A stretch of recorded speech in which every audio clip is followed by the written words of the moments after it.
আসসালামু আলাইকুম রহমতুল্লাহ। সাথে আছি আমি সুমন, সহকারী শিক্ষক গণিত।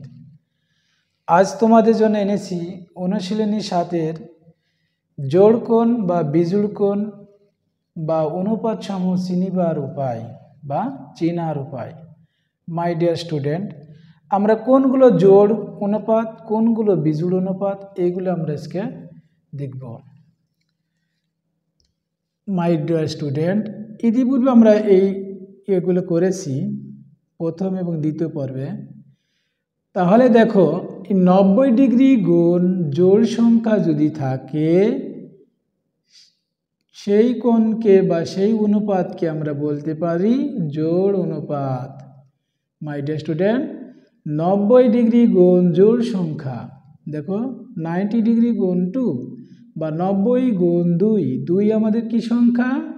2 একটি জোড় সংখ্যা। তাহলে 90 ডিগ্রির সাথে যদি যে জোড় সংখ্যা গুণ হিসাবে থাকে, আমরা সেই অনুপাত বা সেই কোণকে বলতে পারি জোড় অনুপাত বা জোড় কোণ। 90 ডিগ্রি গুণ 4, 4 কি সংখ্যা? জোড় সংখ্যা। তাহলে আমরা বলতে পারি 90 ডিগ্রি গুণ 4 এটি একটি জোড় অনুপাত বা জোড় কোণ। 90 ডিগ্রি গুণ 6 বা 6 বা 90 ডিগ্রি গুণ 6, এই 6 কি সংখ্যা? জোড় সংখ্যা। তাহলে আমরা বলতে পারি 90 ডিগ্রি গুণ 6 এটা একটি জোড় কোণ বা জোড় অনুপাত। মাই ডিয়ার স্টুডেন্ট, 90 ডিগ্রি গুণ 8 বা 90 ডিগ্রি গুণ 8, 8 কি সংখ্যা? জোড় সংখ্যা। তাহলে আমরা বলতে পারি 90 ডিগ্রি গুণ 8 এটা একটি জোড় কোণ বা জোড় অনুপাত। এভাবে চলতে থাকবে। মানে 90 ডিগ্রি গুণ যদি জোড় সংখ্যা থাকে, তাহলে সেই অনুপাত বা সেই কোণকে আমরা বলতে পারি জোড় কোণ বা জোড় অনুপাত। আমরা আবার এইভাবেও বলতে পারি, দেখো 90 ডিগ্রি গুণ 2, তাহলে 90 গুণ 2 কত হবে? 180 ডিগ্রি। এই 180 ডিগ্রি কোণকেও আমরা বলতে পারি জোড় কোণ বা জোড় অনুপাত। 90 ডিগ্রি গুণ 4, তাহলে কত হবে? 360 ডিগ্রি। 360 ডিগ্রি কোণকে আমরা বলতে পারি জোড় কোণ বা জোড় অনুপাত। মাই ডিয়ার স্টুডেন্ট, 90 ডিগ্রি গুণ 4, তাহলে 90 ডিগ্রি গুণ 4 কত পাবো আমরা? 360 ডিগ্রি। এই 360 ডিগ্রি কোণকে আমরা বলতে পারি জোড় কোণ বা জোড় অনুপাত।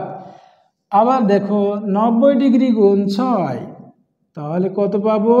540 ডিগ্রি। এই 540 ডিগ্রি কোণকে আমরা বলতে পারি জোড় কোণ বা জোড় অনুপাত। 90 ডিগ্রি গুণ 8, তাহলে আমরা কত পাই? 720 ডিগ্রি। এই 720 ডিগ্রি কোণকে আমরা বলতে পারবো জোড় কোণ। এইভাবে আমাদের চলতে থাকবে। তাহলে আমরা বলতে পারি মাই ডিয়ার স্টুডেন্ট, 90 ডিগ্রি গুণ যদি জোড় সংখ্যা থাকে, সেই কোণকে আমরা বলতে পারি জোড় কোণ বা জোড় অনুপাত। দেখো 90 ডিগ্রি গুণ জোড় সংখ্যা, তাহলে আমরা এইটাকে কি বলতে পারি? জোড় কোণ বা জোড় অনুপাত। মাই ডিয়ার স্টুডেন্ট, তাহলে আমরা এখান থেকে কি পাই? 90 ডিগ্রির সাথে যদি জোড় সংখ্যা গুণ হিসাবে থাকে, সেই কোণ বা সেই অনুপাতকে আমরা বলতে পারি জোড় অনুপাত বা জোড় কোণ। এবার আমরা বিজোড় কোণের ক্ষেত্রে বা বিজোড় অনুপাতের ক্ষেত্রে সূত্রটি দেখব। 90 ডিগ্রি গুণ বিজোড় সংখ্যা, এই 1 কি সংখ্যা? বিজোড় সংখ্যা। তাহলে 90 এর সাথে যদি বিজোড় সংখ্যা গুণ থাকে, আমরা সেই অনুপাত বা সেই কোণকে বলতে পারি বিজোড় কোণ বা বিজোড় অনুপাত।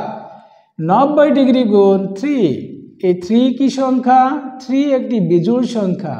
তাহলে 90 এর সাথে যদি 3 গুণ হিসাবে থাকে, তাহলে আমরা বলতে পারি এই কোণকে বা এই অনুপাতকে বলতে পারি বিজোড় অনুপাত বা বিজোড় কোণ।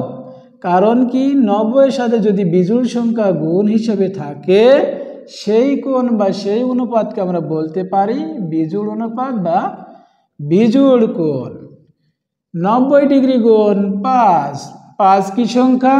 5 একটি বিজোড় সংখ্যা। তাহলে 90 এর সাথে যদি বিজোড় সংখ্যা গুণ থাকে আমরা বলতে পারি সেই অনুপাত বা সেই কোণকে বলতে পারি বিজোড় কোণ। 90 ডিগ্রি গুণ 7 বা 90 ডিগ্রি গুণ 7, তাহলে 7 একটি কি সংখ্যা? বিজোড় সংখ্যা। তাহলে 90 এর সাথে যদি বিজোড় সংখ্যা গুণ হিসেবে থাকে তাহলে আমরা বলতে পারি বিজোড় কোণ বা বিজোড় অনুপাত। মাই ডিয়ার স্টুডেন্ট, তাহলে আমরা এখান থেকে কি পেলাম?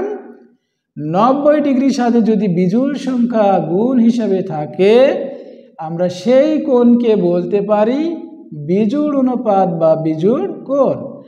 আমরা আরেকভাবে বলতে পারি 90 ডিগ্রি গুণ 1 বা 90 ডিগ্রি গুণ 1, তাহলে কত হবে? 90 হয়।